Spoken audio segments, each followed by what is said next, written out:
Hello and welcome. My name is Edward Pai and I'm going to be your instructor for this course where I will be responsible for teaching you practical principles behind the creation and building of IoT powered gadgets and devices for makers, hobbyists and developers. Okay, now in this course I'm going to teach you how to take advantage of these boards. This is the ESP8266 MCU and this is the ESP32 MCUs, both from Espressive, and in my honest opinion I call these guys the Arduino killers, and the reason I call them the Arduino killers will become clear to you halfway through the course or even at the early stages of the course once you begin to realize how powerful these devices are. This is how they look in physical. They are very small and they are actually smaller. The reason they look this big, not so big, because it's always smaller than most of the Arduinos I know apart from the Arduino Uno.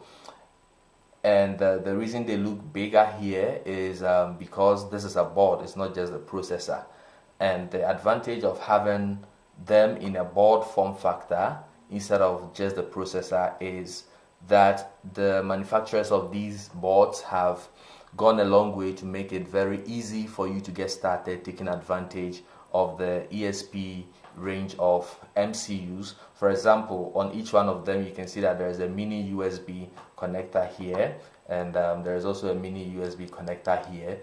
If it hadn't been for the board, then you would have to be responsible for extending those connections from the processor and making sure you can communicate with your MCU through USB by connecting to your computer. But all these things have been taken care of, and this is actually very cheap. You can find it for 5.6 euros, and if you're buying in bunch you get it at a much cheaper cost from stores on AliExpress and SparkFun and any other online store where you buy MCUs and components for electronics. Okay, so these are what we are going to learn about.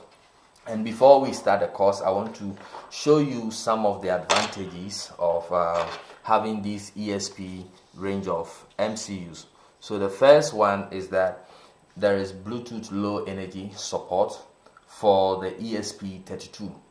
This is not available in the ESP8266, and by the way, ESP32 is meant to be a successor to the ESP8266 MCU. So the ESP32 comes with Bluetooth low energy, and what it means is that it allows you to establish Bluetooth connection between communicating devices over a short range of distance and transmit data. So it's not going to support long range, but it also supports Wi-Fi. So if you want longer range communication, then your safest bet is going to be the Wi-Fi. Another beautiful thing is that it has 4 megabytes of flash, and this depends on where you buy your board, but on the Espressive site you can see that most of them for the ESP32s they have 4 megabytes of flash. This is something you cannot easily find on Arduino boards, so this is another advantage, which means you can write more code. You can write more code to power your creations. Okay, and they also have onboard support for encryption. So the ESP32 comes with a hardware that supports encryption.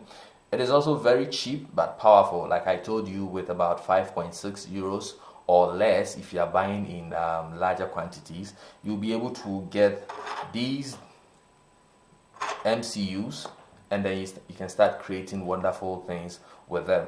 They also have lots of GPIOs, and the GPIOs are the pins that are exposed from the processor. These pins that you see are the GPIOs, and they are usually they support multiple functions, and you have to configure how you want to use them in your code. And you can program them in C, Lua, Python. And so when you get them out of the box, they are already prepared for programming with Arduino, and this is how they usually come packaged. neatly packaged in a rubber pack, and that is where the processor, that is where the MCU sits.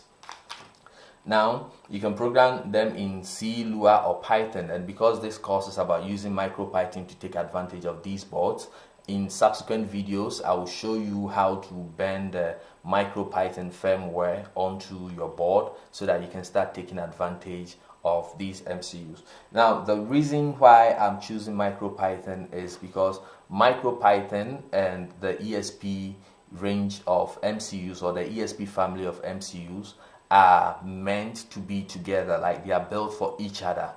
What I mean is that the best way to take advantage of all the features, all the hardwares that are available on these two boards is through MicroPython.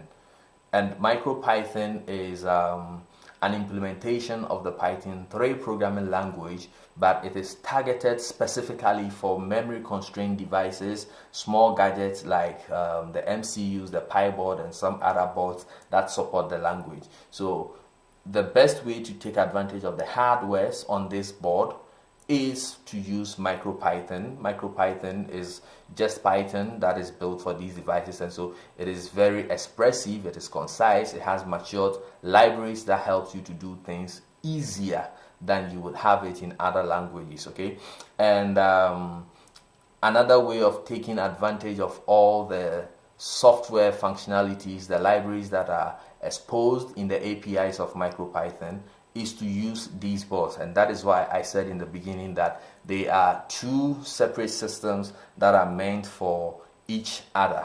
And so this course is just going to bring these two great partners together, and I'll show you how to take advantage of them and build wonderful things with this sweet combination of technologies. The only disadvantage I have seen with these range of MCUs is that they do not have they are not breadboard friendly. So what I mean is that if I brought my breadboard here and I want to prototype, if I placed my board on the breadboard, you can see that it occupies almost all the space that is available for me to add other components.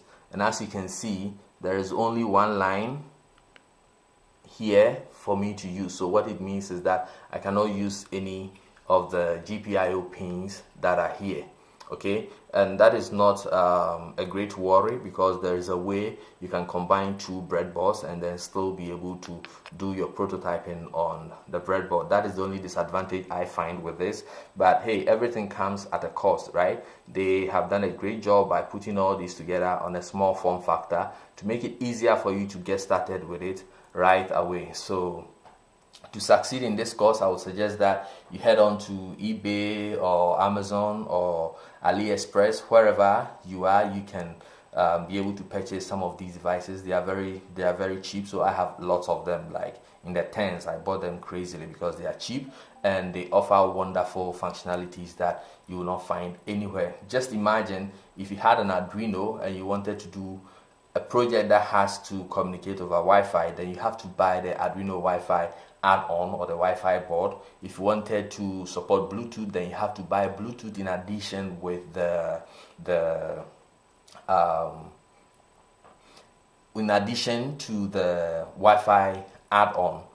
And don't forget that both of these are going to take space. I mean, they are going to take some of the GPIOs to communicate, and so you'll be losing out on GPIOs. But these boards come already with support for the Wi-Fi and the Bluetooth. So this is a very wonderful creation, and this is what this course is about. I'm going to show you how to use this to build wonderful and great stuff. So thank you for watching, and I'll see you in the next video.